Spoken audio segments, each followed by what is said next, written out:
So before we start any of the work, you need to safely jack up your car. So please jack it up, because you're going to be working under there. You want to make sure that this car's not going to fall on top of you. So check it up.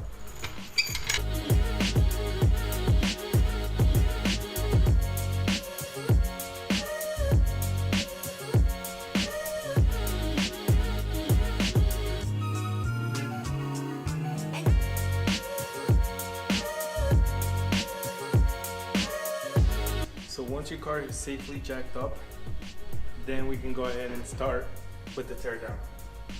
Give it the good old earthquake shake. It's not going anywhere. So then you can get to it. Alrighty, so next up, we're gonna drain the coolant. Now you can pick up a catch can of your choice. What I would highly recommend you don't do is use the same catch can that you use for your oil. So these are really cheap at your local auto parts store. They're like $2 or something like that. So might as well just get one, save yourself the hassle.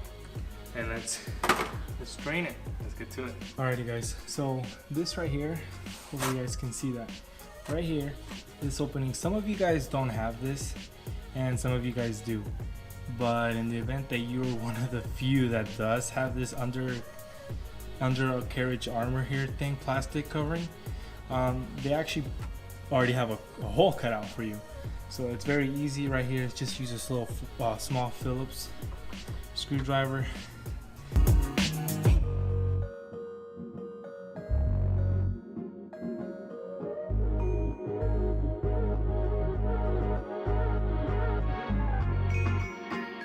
Wow, that is nasty. You're gonna want to take off your cap, radiator cap. If you notice that when it was kind of like the flow was very weak, so I opened the cap and it let air in and pushed it out. So don't forget to do that, guys.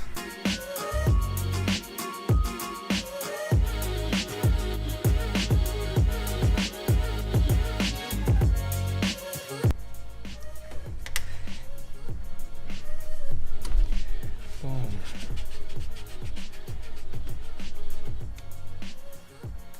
Oh man, this thing's not in that bad of a shape, but man, this stuff really stinks.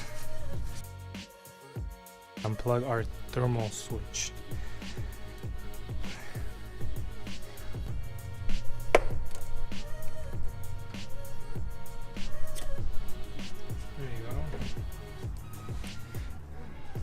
So this switch is what controls your fans.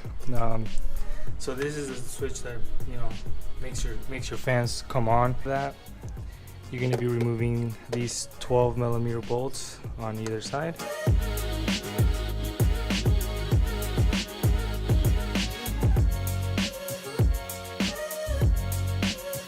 Now after you've removed the 12mm bolts, this might be a little stuck on, so you just kind of have to play with it, but there it is. There it is. So yeah, it came out with the whole thing here. So you just got to move this little bracket here to the side. Move that out of the way. Go ahead and remove this thermostat. So after you guys remove the housing, this gasket here, you want to make sure that this is a flat surface for you guys to work with. So in this case, this old gasket has got to go. Alright, so you might want to just scrub careful with this razor. Make sure you clean off all this side right here. Nice and clean. Make sure also there's no gasket residue here. So we already got all this area clean here. So this is your garage star sandwich plate, and so you can plumb in an aftermarket temperature gauge here. I believe this is a 1/8 TMP or MP or something like that for your sensor. So you can tap it in here and plumb it in and you're all good to go. Since we have this open right now, it is a good idea to might as well just change the thermostat.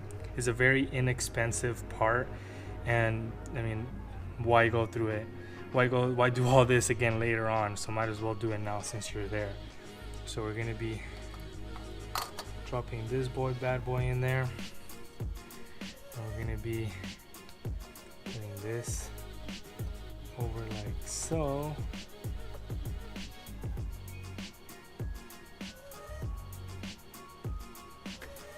Then your water neck, and this sandwich plate, like I mentioned before, comes with all the hardware, all new hardware. And this new hardware is actually a 13 millimeter socket, so you're gonna want to get your 13 millimeter.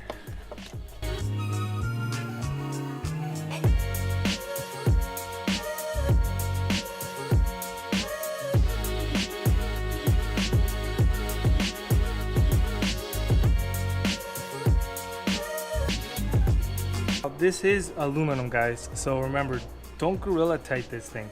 I mean, let me show you. I'm going to demonstrate you just how tight you're supposed to go.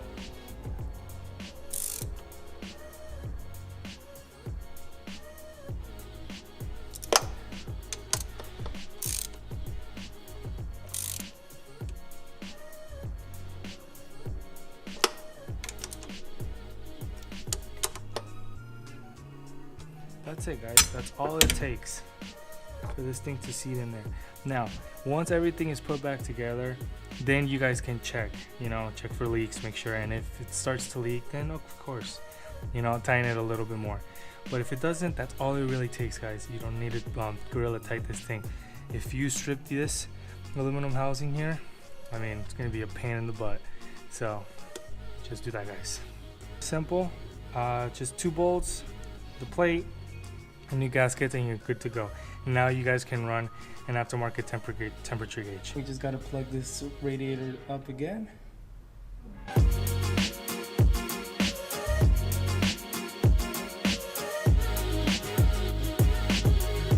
Guys, now it's time to put the hoses back together. And your upper radiator hose.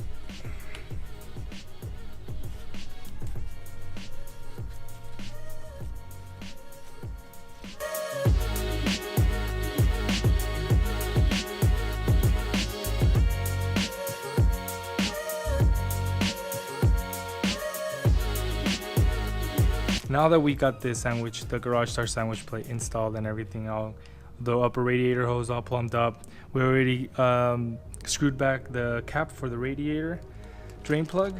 Now I already have installed inside the car the Innovate water temperature gauge, so that's already wired up and everything good to go.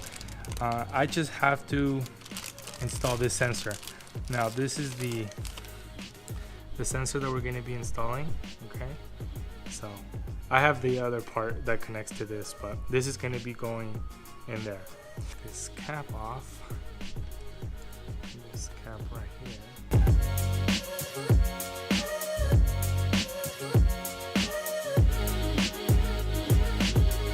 here. During this threads right here, we have to use Teflon tape. Okay, we don't want this to leak. So we ran into a little problem threading this in. It was actually hitting this inside here. So I'm gonna rotate it just so it clears. I'm gonna be running this wire loom back inside into the car. But we're also gonna add this protective little loom thing here. Can't tap into this plug here because we're already having our cruise control through there. But it looks like there's a little space up here. And even underneath the dash, I can see on the other side of the firewall that we might be able to put a grommet on there and run some wires through there. Now, we already wired or at least just kind of tucked it in here around the bed. So I opened this clamp, and now we're just gonna zip tie the rest.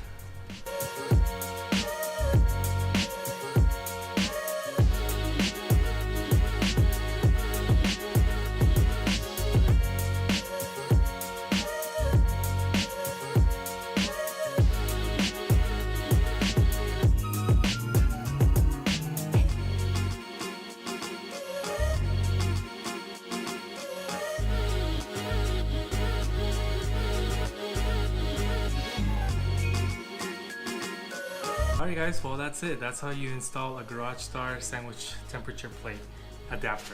So very easy, as you saw. Now you can monitor all your temperatures. So I hope you guys like this video. Please hit that like button, subscribe. There'll be a lot more videos coming out for this Miata and my friend Jose's Miata. So definitely stay tuned. We'll be uploading them as they go. So sit tight and hope you enjoy. Thanks for watching. Later.